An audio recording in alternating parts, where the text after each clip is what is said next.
On the eve of Papua New Guinea's 50th independence anniversary, the people continue to suffer because of the litany of crises under the Marape government.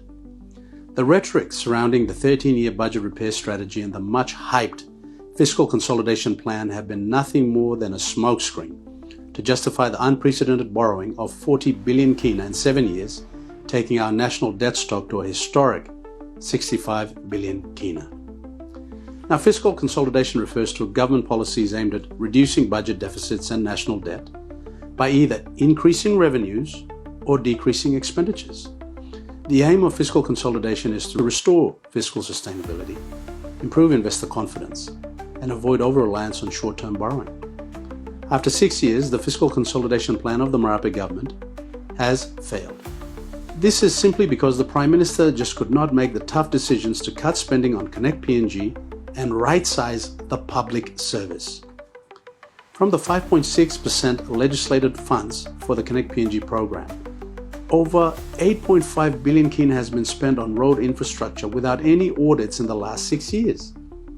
This lack of transparency and governance is synonymous with crony capitalism and parochial politics. If the Marape government was serious and focused on decreasing expenditures, we should have stabilized the debt, curbed inflation, significantly reduced the deficit, and created fiscal space for investments. Now, the government defends itself by saying its borrowing is within the ambit of the Fiscal Responsibility Act and brags about a sustainable debt to GDP ratio of 52%. GDP is artificially high because inflation is high and the kina is in depreciation. GDP is not high because of high actual economic output.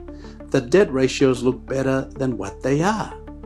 The current situation is that failed revenue has led to cash shortages, increasing arrears, and putting pressure on debt repayments. And those districts that have received only 3 million out of 20 million appropriation, that's 15% in 2025, will definitely not receive 100% appropriation.